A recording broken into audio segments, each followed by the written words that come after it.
حضرة النبي صلى الله محمد صلى الله عليه وسلم جميعا لله تعالى جميعا من الشهيد ولآبائنا ولأمهاتنا ولجد جداتنا وصلى الله على الشعب القادر جيلنا وصلى شيخ الواسين ولد وصلى شيخ محمد بن قاسم وصلى شيخ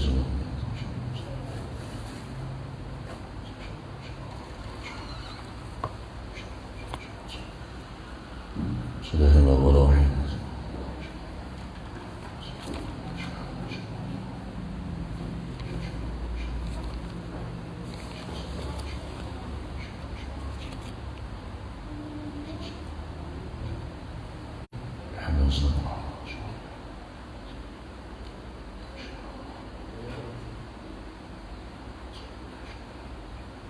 من الله يعلى درجات من الله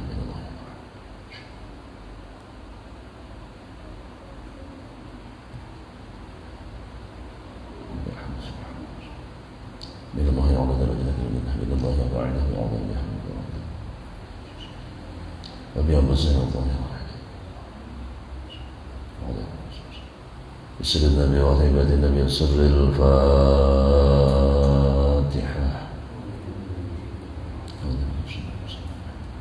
الحمد لله وعلينا محمد صلى الله عليه وسلم وعليهم الضالين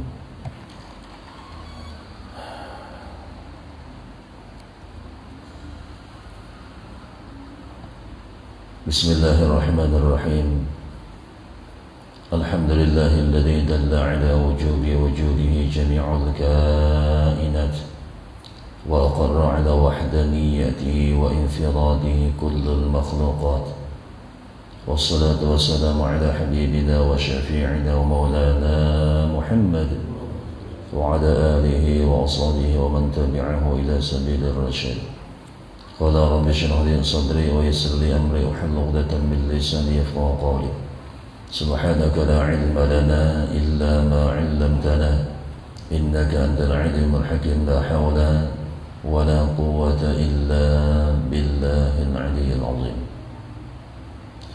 Alhamdulillah, lagi dan lagi kita ucapkan puji dan syukur kehadirat Allah Subhanahu wa taala yang mana pada malam hari ini kita masih diberikan Allah kesehatan jasmani dan rohani dan juga kekuatan, kemampuan untuk bisa hadir di musalla ini dalam rangka menunaikan kewajiban kita kepada Allah, yang mudah-mudahan hadir dan duduknya kita di majelis ini menjadi sebab Allah ampuni seluruh dosa-dosa kita, dosa orang tua kita, ibu bapa kita, baik mereka yang hidup ataupun yang sudah meninggal dunia, dan mudah-mudahan pula Allah ampuni seluruh dosa-dosa orang-orang terdekat kita, khususnya guru-guru kita, jiran tetangga kita, muslimin dan muslimat dimanapun mereka berada. Dan mudah-mudahan pula Allah mudahkan seluruh urusan kita dunia wal akhirah. Allah sampaikan segala hajat-hajat kita, Allah kabulkan segala keinginan kita, Allah murahkan rezeki kita yang halal, Allah panjangkan umur kita dalam taat kepada Allah, Allah berikan kepada kita zuriat yang saleh dan salihah. Dan kita doakan bagi saudara-saudara kita yang saat ini mungkin mereka dalam keadaan sakit dan terbaring di rumah sakit, mudah-mudahan segera mereka diberikan kesehatan oleh Allah, segera diberikan kesembuhan oleh Allah. Dan bagi juga mereka yang dalam keadaan sakit mungkin saat ini terbaring di rumah mereka masing-masing, semoga segera mereka diberikan kesehatan oleh Allah, diberikan kesembuhan, keafiatan oleh Allah. Dan mudah-mudahan mereka semua diberikan kesabaran oleh Allah Subhanahu wa taala, dan mudah-mudahan nantinya sama-sama kita dimatikan dalam keadaan husnul khatimah. Ikhwanul akhwat jamaah yang dimuliakan oleh Allah Subhanahu wa taala. Selanjutnya, sifat yang wajib bagi Allah yang ke-10 adalah Allah itu bersifat dengan hayat. Artinya Allah Ta'ala itu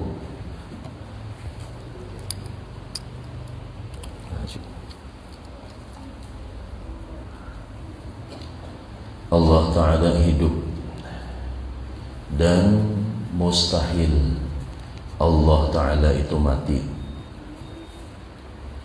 Maka wajib kita mengiktikadkan dan meyakini bahwa Allah Ta'ala itu bersifat dengan hayat. Mustahil Allah itu mati. Dan adapun hayatnya Allah Ta'ala itu adalah sifat yang wujudiyah. Arti sifat yang wujudiyah adalah sifat yang bisa dipandang dengan mata batin kita. Kalau mata batin itu sudah Allah bukakan hijabnya. Nah, sementara ini kita kadang melihat hayatnya Allah itu. Artinya kadang melihat sifat hayatnya Allah.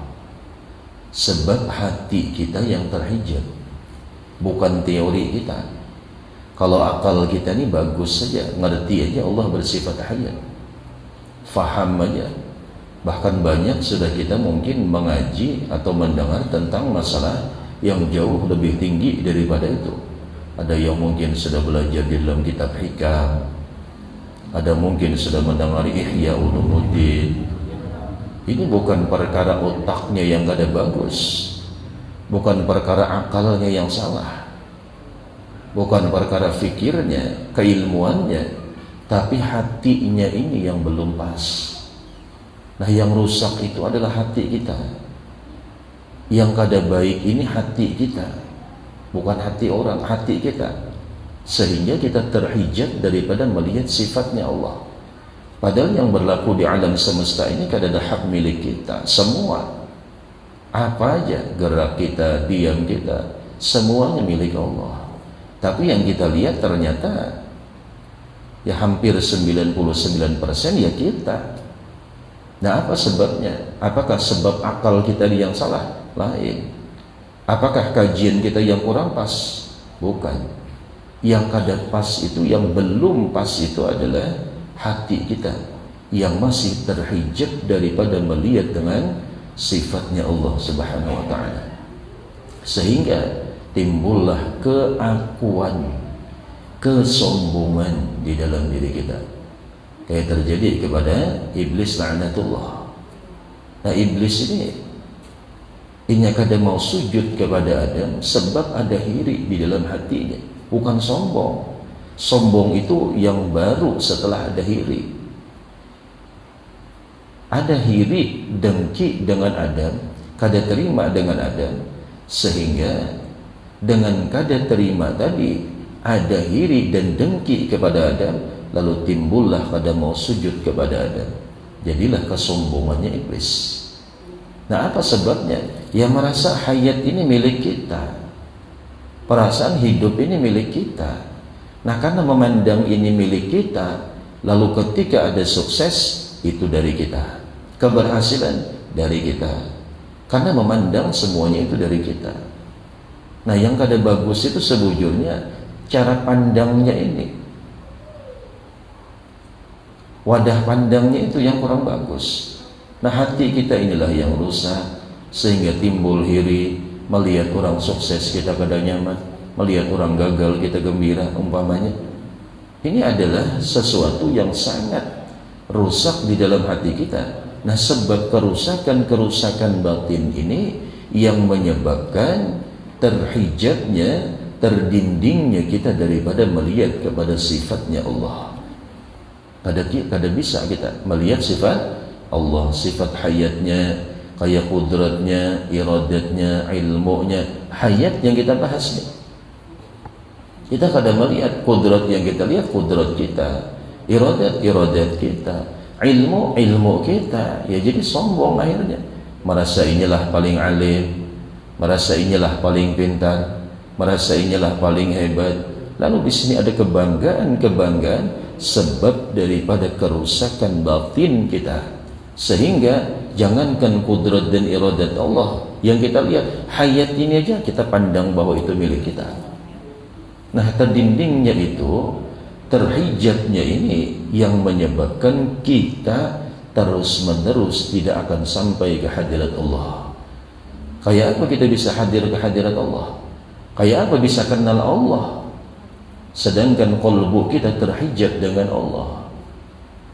Bagaimana kita bisa arif kepada Allah sedangkan terus-menerus kita mengakui sifat Allah itu adalah menjadi sifat kita, hak milik kita? Seperti kudrat, kayaknya kita yang kudrat, iradat, sehingga jadi kesombongan. Berisi pangkat, kedudukan dan jabatan, sombong dengan pangkat, kedudukan dan jabatan. Padahal siapa yang beri pangkat, kedudukan dan jabatan? Berisi harta, diberikan Allah rezeki yang lebih daripada orang lain, diberikan kegantangan lebih daripada orang lain, diberikan kecantikan lebih daripada orang lain, diberikan kecerdasan lebih daripada orang lain. Nah, padahal semuanya itu adalah hak pakai kita. Tetapi kita akal ini bukan salah, tahu ini hak pakai, tetapi penerapan di dalam kehidupan yang kita belum bisa. Tahu bahwa ini semuanya milik Allah, tahu bahwa semuanya ini secara logika melalui teori ilmiah kita sudah tahu bahwa semua ini bukan milik kita, dan ternyata di dalam kehidupan itu menjadi hak milik kita. Teorinya ada, tapi prakteknya bukan seperti itu. Apa sebabnya? Teorinya yang salah? Bukan. Pemahaman yang salah? Lain. Nah, yang kurang ini, yang salah ini qalbunya, karena memandang itu bukan dengan ini, tapi dengan basirah, dengan kebersihan batin kita. Ini yang bisa memandang kepada kudrat Allah, sehingga kada sombong. Apapun yang Allah berikan kepadanya kada akan menjadi kesombongan. Sebagaimana Nabi Sulaiman alaihissalam, Allah berikan kekayaan, pangkat, kedudukan, jabatan, bahkan kekayaan lengkap Allah berikan dengan Nabi Sulaiman. Jadi raja, jadi segala-galanya, jadi nabi, jadi raja, orang terkaya, bisa menundukkan jin, bisa menundukkan angin, bisa menundukkan seluruh apa aja. Bahkan syaitan tunduk di hadapan Nabi Sulaiman alaihissalam. Apapun hendak Nabi Sulaiman ada. Ketika memindahkan singgasana Balqis sekejap sudah ada. Tapi apakah Nabi Sulaiman sombong? Kada, hada min fadli Rabbi. Ujar Nabi Sulaiman, semuanya ini karunia Allah. Ini sebab dari apa? Sebab dari kebersihan ini. Kalau ininya kada sanggup menyandang apa yang sudah Allah beri. Orang diberikan Allah segala-galanya, itu sebab daripada kesombongan manusia. Tapi kalau Allah berikan orang itu segala-galanya, tapi dengan hati yang bersih, ini akan membawa kepada ketawaduan orang itu. Karena ia yakin bahwa itu lain miliknya. Gerak lain milik kita, diam bukan milik kita, bahkan hayat ini bukan milik kita, milik Allah. Nah, kita ini yang kurang membersihi wadah pandangnya. Kalau teorinya kita sudah bagus, bersih teori kita. Datang guru ini mengajarkan ini, karena pindah lagi ke masjid sana, belajar lagi masalah itu, pindah lagi ke langgar lain, itu lagi. Nah, yang kurang kita adalah membersihkan wadah pandang kita, sehingga kalbu kita yang sebenarnya dia adalah tempat untuk memandang kepada sifat-sifat Allah tadi, dia dikuasai oleh syaitan, dia dikuasai oleh nafsu, sehingga ini terhijab oleh syaitan tadi. Nah, syaitan inilah yang kita usahakan. Jangan kita semata-mata kayak ini terus sampai akhir hayat kita. Cuma teori bin teori, akhirnya ya sampai di teori, karena ilmunya cuma di teori. Lalu kayak apa bisanya kenal kepada Allah? Kita ini baru mengenal sifat dan mengenal nama. Sama kita dengan Muhammad. Siapa yang kenal dengan Muhammad? Adakah yang kenal Muhammad? Kita baru kenal namanya dan kenal sifatnya. Kayak apa kita bisa kenal dengan Muhammad? Ambil salawat aja seminggu sekali. Itu gini hebat benar, sudah perasaan seminggu sekali tadi. Kadang 4 jam bersalawat, uang pukul terbangnya aja. Perasaan banyak benar sudah. Kalau hendak kita kenal dengan Muhammad, bersalawat dengan Muhammad itu kada kurang. Bahkan seluruh jiwa raganya digunakan untuk bersalawat kepada Rasulullah SAW. Baru beliau mengenalkan kepada kita. Kada semudah itu kita untuk mengenal Rasulullah.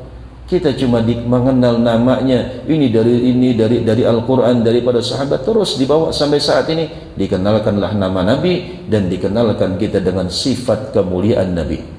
Tapi siapa yang kenal dengan Nabi?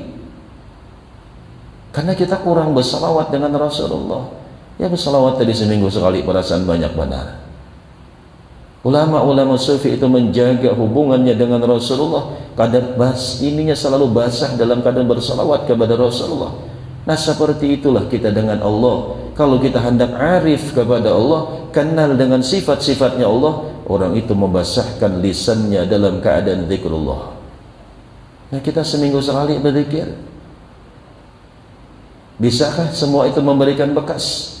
Kadang akan bisa memberikan apa-apa kalau kita cuma rohani diberi makan seminggu sekali. Karena rohani kita perlu nutrisi, perlu makan, perlu sehat. Karena apapun kalau sehat itu sampai kepada tujuan.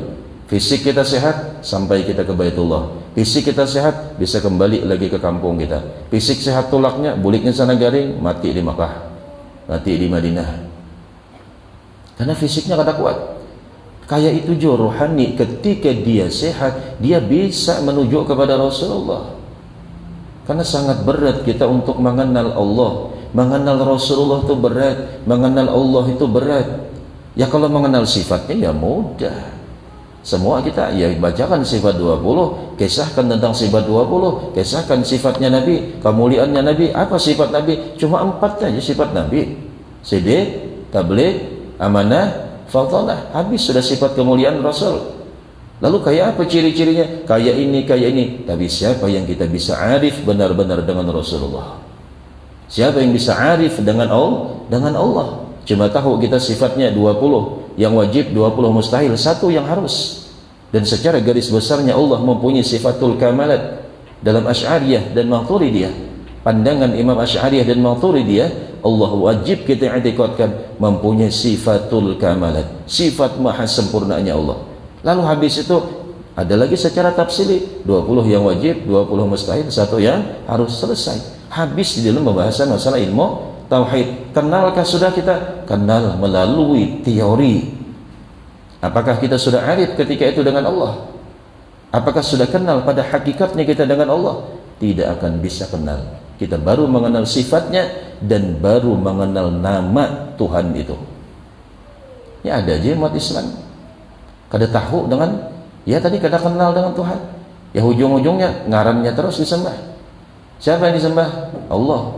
Tuhan ini siapa? Allah. Itu kan nama aja. Ya karena kada belajar tauhid, ya di situ terus sampai akhir hayatnya. Berarti menyembah kepada nama. Dan dikenalnya cuma nama. Bahkan sifat Tuhan ini kada ngerti, kada mau duduk di majelis-majelis tauhid. Kadang-kadang so bisa lagi di dalam masalah tauhid, malah kada ngerti.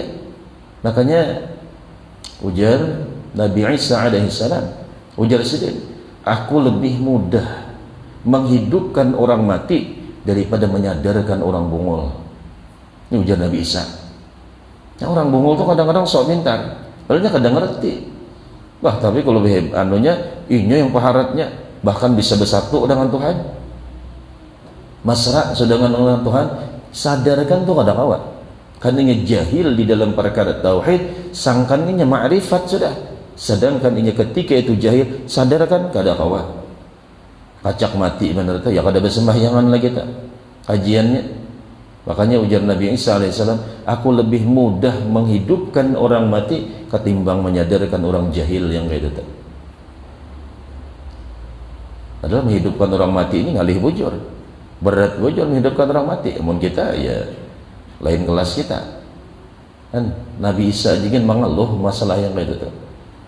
Jadi kayak apa kita bisa arif kepada Allah sedangkan kita tidak mempunyai jembatan yang mengenalkan kita kepada Allah. Nah, jembatan yang terbesar sampai kepada Allah itu adalah Rasulullah. Tapi apakah kita sudah arif dengan Rasulullah?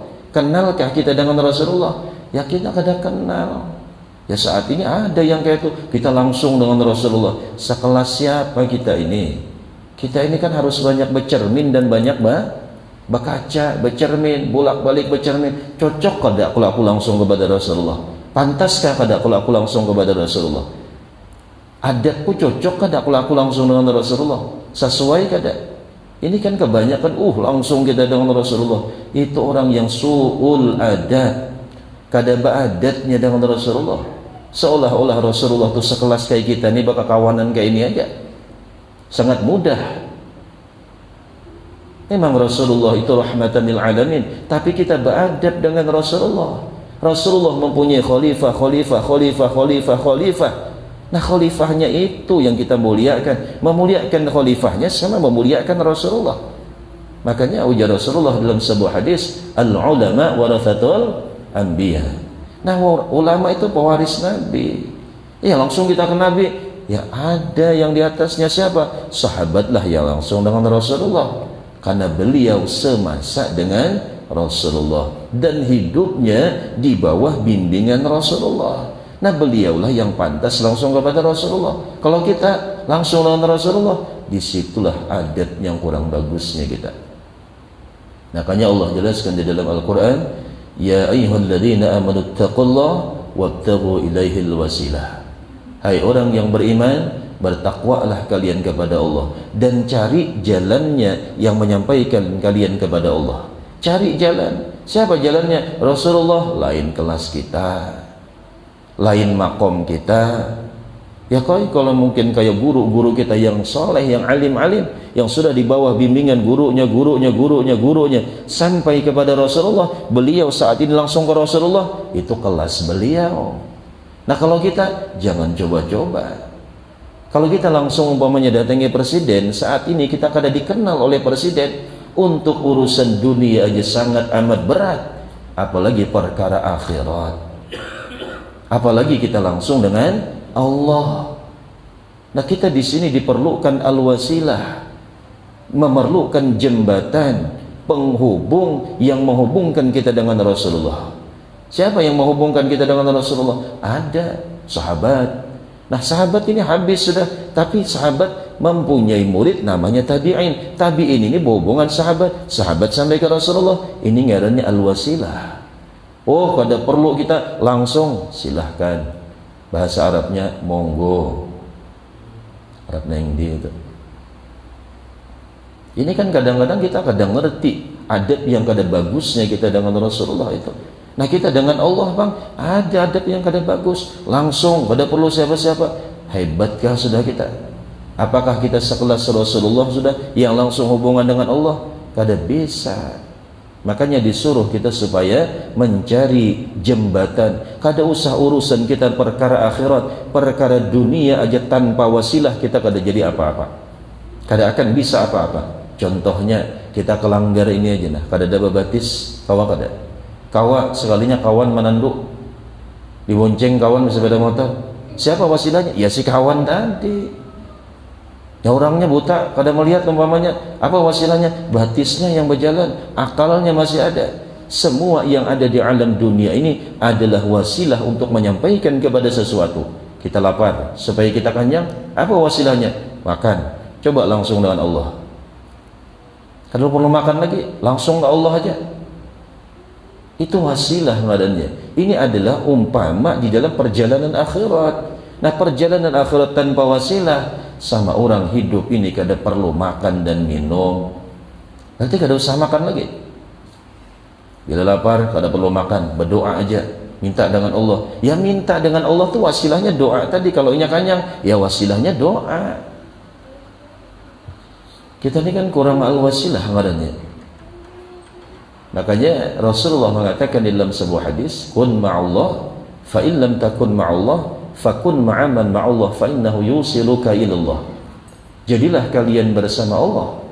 Kalau kalian tidak bisa bersama Allah, cari orang yang sudah bersama Allah, dia akan mengantar kalian kepada Allah. Nah, kita ini kan kadang mau mencari.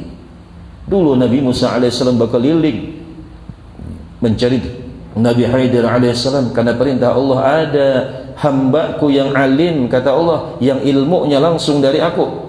Nabi Musa alaihissalam mencari guru rohaninya yang membimbing beliau untuk urusan kepada Allah subhanahu wa ta'ala. Hebatkah Nabi Musa? Kada ada bandingnya di masa itu. Karena seluruh para Nabi dan Rasul semuanya arif dengan Allah, tapi urusan masalah laduni disuruh mencari yang namanya Nabi Khidir alaihissalam. Ini al-wasilah. Syekh Abdul Qadir Jailani berangkat dari kampungnya yang ngarannya Jailan, itu kampung beliau. Dari Jailan ini berangkat ke Baghdad. Ketika itu di Baghdad, itu adalah pusatnya para wali Allah. Beliau berangkat dari kampungnya yang namanya Jailan menuju Baghdad. Di sana beliau berguru dengan guru, salah satu guru rohani beliau, Syekh Hamad Ad-Dibas. Nah, sekelas Syekh Abdul Qadir aja bisa guru rohani, punya wasilah yang menghubungkan sampai kepada Rasulullah. Lalu sekelas kita, ya kita pertanyakan, namun sekelas kita nih kelas berapa?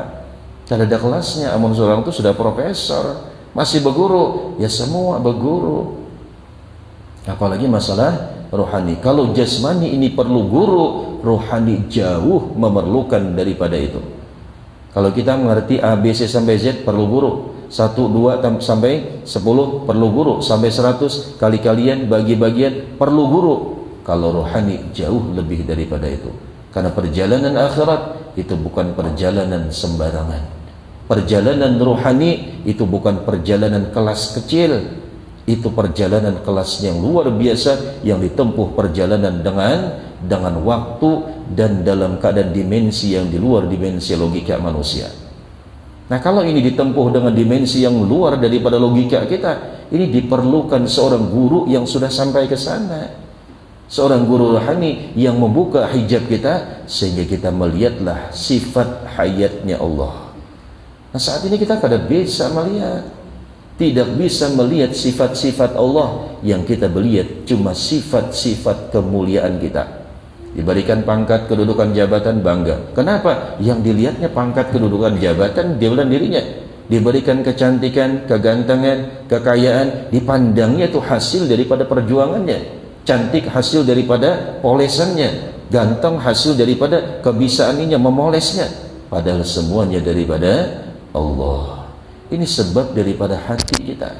Jadi bukan kita ini kurang daripada kaji, tapi kurang kita tentang membersihkan qalbu. Makanya itu Rasulullah mengatakan di dalam sebuah hadis, inna fi jasadni adam mudghah idza saluhat saluhat kulluh wa idza fasadat kulluh ala wahyal qalbu. Di dalam jasad Adam, kata Rasulullah, ada segumpal daging. Apabila dia baik, maka semua itu baik. Apabila dia jahat, semuanya akan jahat. Perhatikanlah, kata Rasulullah, ala wahyal qalbu, itu adalah hati kita. Nah, hati bukan yang di sebelah kanan. Ini hati menurut teori kedokteran. Nah, hati yang dimaksud adalah hati yang di sebelah kiri. Namanya di dalam bahasa tasawuf hati sonubari. Nah, disitulah tempat untuk ma'rifat kepada Allah Subhanahu wa ta'ala. Nah, ini yang kita kurang proses. Nah, kurang proses ini sehingga kita kadang menghasilkan apa-apa. Setahun, 2 tahun, sampai mati ya jalan di tempat. Kita kayak ini aja, kada akan kenal selama-lamanya kepada Allah, dan kada kenal selama-lamanya kepada Rasulullah. Cuma kita mengenal nama dan sifat-sifatnya. Maka dari itu, selamanya lah kita terdinding kepada Allah Subhanahu wa ta'ala. Maka sangat amat penting, bahkan wajib hukumnya setiap kita untuk mencari seorang guru rohani yang membimbing kita, menyampaikan kita, menghubungkan kita sampai kepada Rasulullah. Rasulullah sampai ke Jibril, Jibril sampai ke Allah Subhanahu wa ta'ala. Itu ngarannya semulia-mulia adab. Maka di dalam pemahaman ini banyaklah ulama-ulama sufi, guru-guru tarekah mendidik kepada muridnya di dalam perjalanan menuju Allah melalui si guru. Karena Rasulullah juga ada yang membimbing beliau. Siapa yang membimbing Rasulullah? Sayyidina Jibril alaihissalam. Jadi fungsi guru yang terbesar bagi seorang murid itu adalah mengantarkan murid sampai ke tujuan. Itu fungsi daripada guru. Bukan artinya guru tadi jadi Tuhan, tapi guru jadi jembatan yang mengantarkan murid sampai kepada tujuan. Kayak contoh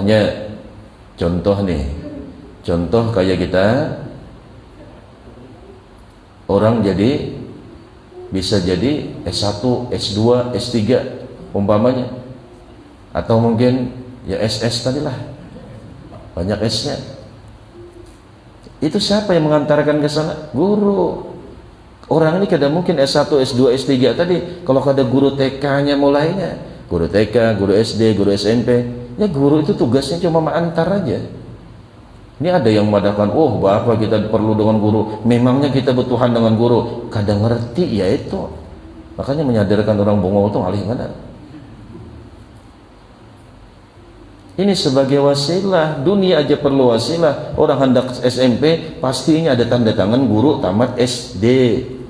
Ini hendak masuk SMA ada tanda tangan di situ. Kepala sekolahnya, gurunya, wali kelasnya semuanya tanda tangan bahwa ini sudah lulus SMP, baru bisa SMA. SMA juga ada tanda tangan. Habis itu barunya bisa diterima kuliah.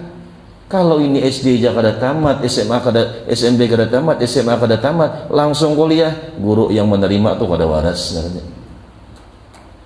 Ini perjalanan, semua ada wasilah. Nah inilah guru tadi. Guru fungsinya membuka hijab, mengantar seorang murid sampai kepada tujuannya, dan dia yang membukakan hijab satu persatu. Contohnya sejarah membuktikan, dan ini bukan sekedar kisah bin kisah, cerita bin cerita, kayak seolah-olah dongeng sebelum tidur. Kita mengisahkan Isra dan Mi'raj, Jibril mengetuk pintu. Jibril siapa? Ujar yang Assalamualaikum, ujar Jibril. Ujar yang di langit, penjaga langit pertama, siapa bersamamu? Siapa ini? Jibril. Siapa bersamamu? Muhammad. Marhaban, selamat datang. Terbukalah pintu. Siapa yang minta bukakan? Itu Jibril. Terus sampai kedua, ketiga, sampai langit ketujuh. Di dalam kitab Ad-Dardir itu dikisahkan. Apakah itu cuma sekedar kisah bin kisah? Lalu ada hikmah yang kita ambil di dalamnya? Apakah sejarah Isra dan Mi'raj itu cuma cerita tetapi tidak ada hikmah di dalamnya? Sekarang Isra dan Mi'raj itu isinya apa? Cuma dua isi Isra dan Mi'raj. Isinya perjalanan seorang guru yang membimbing muridnya untuk sampai kepada Allah, itu aja kisahnya. Nah kita ini kada, ujung-ujungnya lain. Nah di dalam jalan tasawuf cuma ini bimbingan Jibril kepada Rasulullah sehingga mengantar sampai ke hadirat Allah Subhanahu wa taala. Itu yang kita ambil hikmah ketika dalam perjalanan rohani kita saat ini. Kalau ingin kita kepada Allah, kalau kita ingin kenal kepada Rasulullah, kalau kita ingin arif kepada Rasulullah, kita mempunyai seorang guru rohani yang mata rantai guru itu bersambung kepada Rasulullah. Ini kita ada kisahnya, ujung-ujungnya pasti tahu kekanakan naik burak pulangnya Rasulullah nih. Bila buliknya pasti bawa sembahyang, hafal. Kita mulai lagi halus sudah mendengari Isra dan Mi'raj, naik burak Nabi menyeburak-burak jar guru pada laju, amunnya burak laju, ya burak-burak kadanya laju, burung beburak ya burak-burak beburak. Ini kan perjalanan ini karena yang membuka hijab. Maka itu kita diperlukan seorang guru rohani. Jangan wani kita menuju Allah sorangan, lain kelas kita. Kalau kita sanggup silahkan, tapi kita bercermin dulu. Kita baca Fatihah aja kada waras, baca Fatihah aja kada tapi pas lagi. Kayak apa kita hendak ma'rifat kepada Allah? Kada kenal kita. Tapi kalau kita sudah dibimbing seorang guru rohani, ketika Rasulullah dengan Jibril, apa gawian Nabi? Kada banyak, kada ada gawian apa-apa Nabi, cuma mau umpati Jibril aja. Ujar Jibril, Muhammad turun di sini. Turun Nabi. Salat. Coba Nabi disuruh turun aja kada sembahyang Nabi. Coba disuruh turun sembahyang di sini. Lalu setelah itu berangkat lagi, bertakun Nabi, hai Jibril, ini apa tadi? Kenapa disuruh sembahyang? Ini anu Muhammad seperti ini. Dikisahkan oleh Jibril. Nah itulah fungsi daripada seorang guru, memberikan informasi dan menunjukkan jalan sampai kepada Allah Subhanahu wa taala. Makanya di dalam kitab Sirajus Salikin ada ulama sufi di situ menjelaskan, ujar sidin, talabu syekh wajibun wa in kana min kibaril ulama, min akabiril ulama.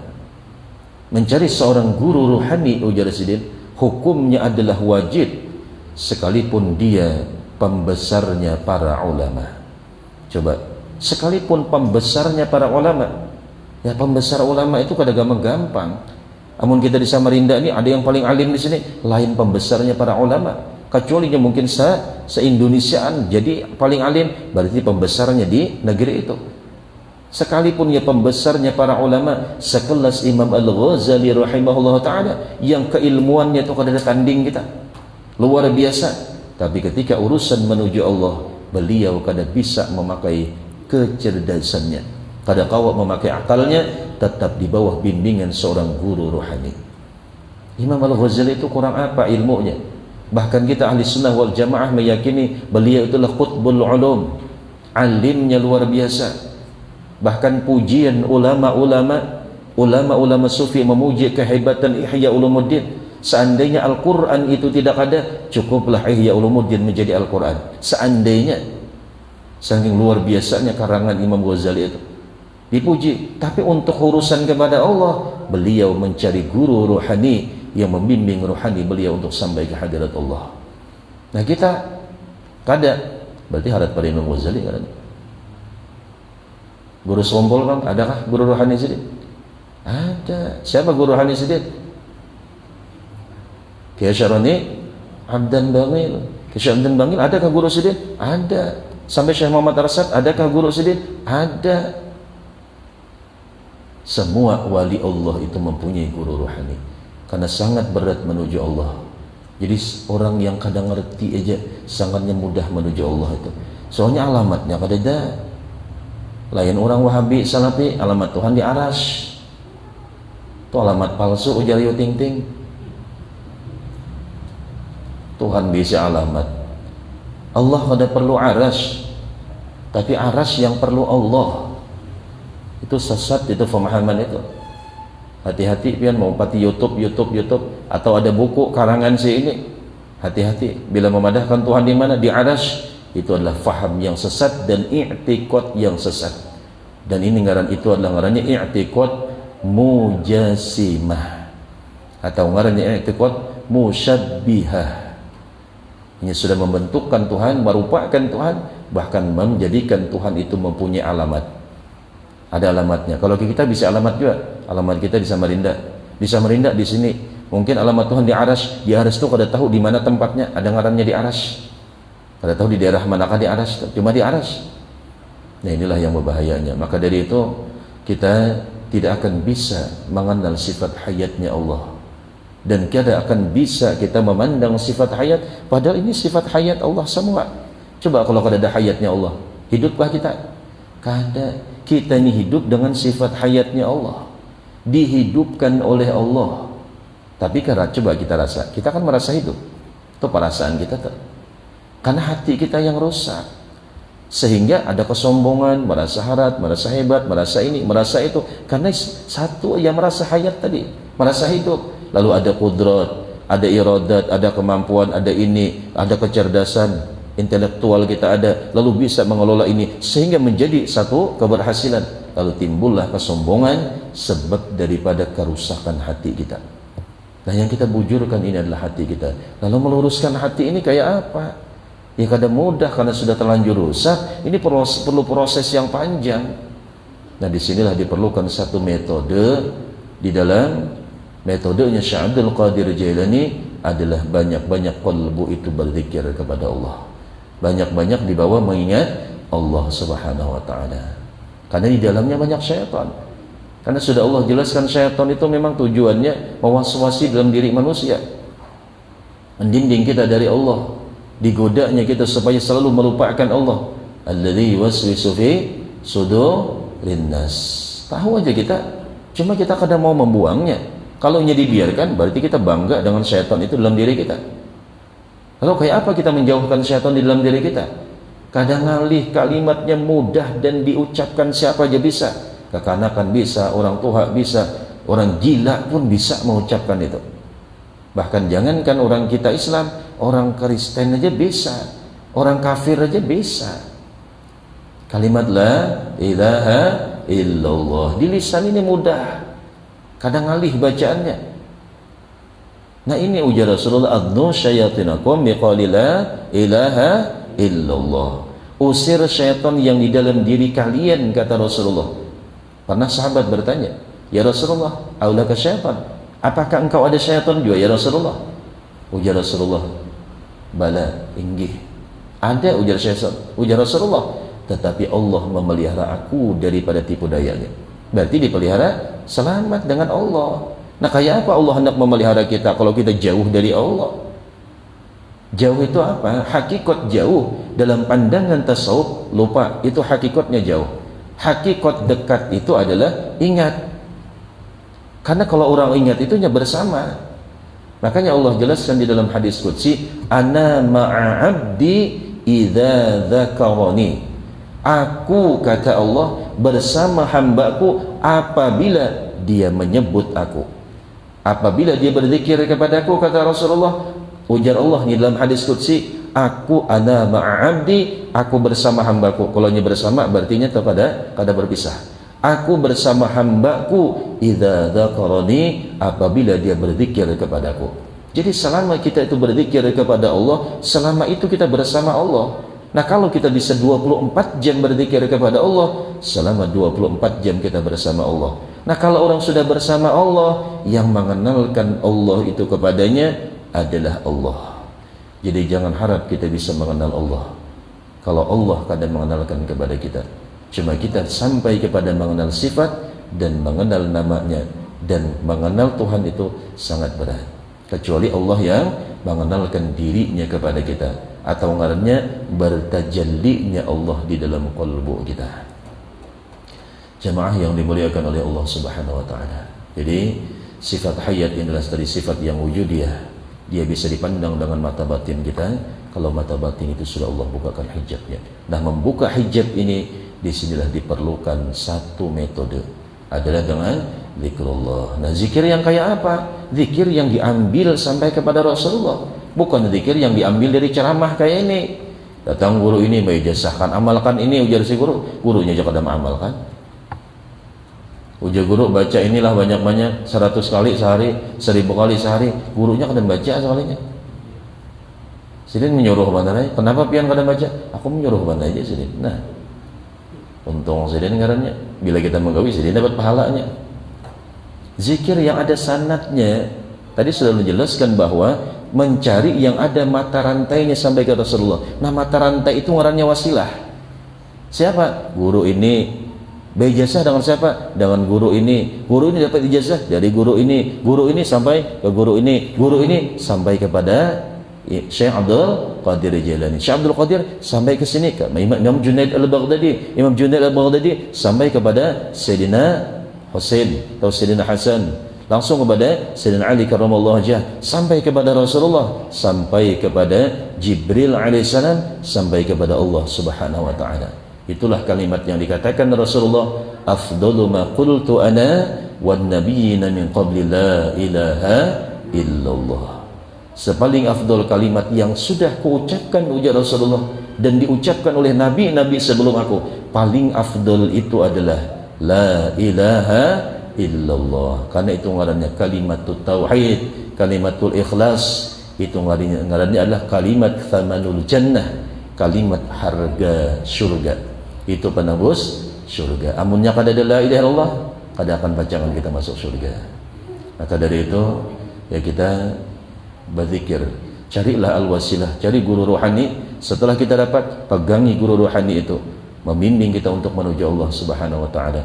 Lalu belajar kita untuk sami'na wa ata'na, dan terus kita berzikir kepada Allah. Karena orang yang bersama Allah, hakikatnya orang yang berzikir kepada Allah, dia akan mendapatkan nantinya ma'rifat yang sebenarnya kepada Allah Subhanahu wa taala. Kajian kita sekedar sampai di sini. Ngarannya ilmu yakin.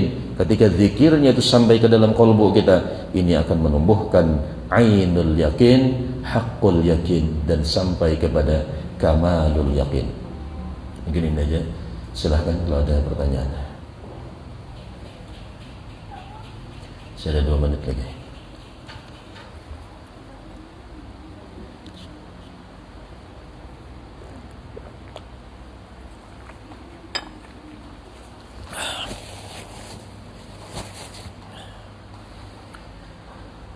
Alhamdulillah. Jadi kita ini kebanyakan di teori dan stopnya cuma sampai di sana. Kita mengaji tauhid dengan guru ini. Sampai di mana kajian itu? Sehebat apapun guru itu menjelaskan tentang tauhid, semuanya cuma mentok sampai di akal kita. Habisnya cuma sampai di akal. Siapapun gurunya yang menjelaskan. Kenapa? Karena itu keilmuan. Kalau orang di ilmu ini tadi, dia selamanya terdinding dengan Allah. Karena untuk ma'rifat bukan diperlukan otak, tapi otak sebagai sarana, sebagai jembatan yang bisa menghasilkan ma'rifat. Tapi wadah ma'rifat itu adalah qalbu. Hati kita ini adalah ladang yang luas, buku catatan yang lebar untuk mencatat pengenalan kita kepada Allah Subhanahu wa taala. Akal kita kada akan bisa ma'rifat karena akal kita ini banyak masalah. Akal kita ini penuh dengan permasalahan. Kalau akal ini bisa ma'rifat kepada Allah, ketika akal ini kita kena stroke ringan karena ada darah di otak sedikit, akal kita sudah kada berfungsi. Berarti ma'rifat hilang. Kada fungsi ma'rifat. Akal kita sudah bila kada bagus lagi, bisa stres, bisa galau.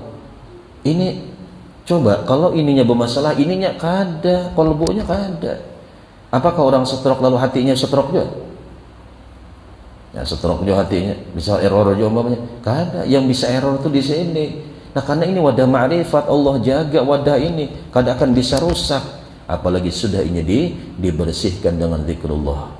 Karena zikir itu adalah alat yang Allah ciptakan di dunia ini, difungsikan untuk membersihkan qalbu. Sebagaimana alat membersihkan yang ada di alam semesta ini, gigi kita ada alatnya, semua di telinga kita ada alatnya, di mata kita ada alatnya, di lantai kita, di rumah kita, semua ada alat pembersihnya. Maka Allah menjadikan alat pembersih bagi qalbu itu adalah zikrullah. Jadi kita jangan sampai menganggap enteng zikir atau menghinakan zikir. Oh, tu berzikir berarti kada cinta dengan Rasulullah. Orang tu dangkal di dalam perkara agama, sangat jahil di dalam perkara agama, sehingga menghina orang berzikir, ujarnya kada cinta kepada Rasulullah. Ahli zikir itu ahli Rasulullah sallallahu alaihi wasallam. Ahli zikir itu mereka selalu menghubungkan ruhaninya kepada Rasulullah. Kalau kita cuma lisan aja, ruhani kita kada pernah terhubung kepada Rasulullah. Kenapa? Karena kada ada yang menghubung kepada Rasulullah. Sekadar lisan aja berkhidmat.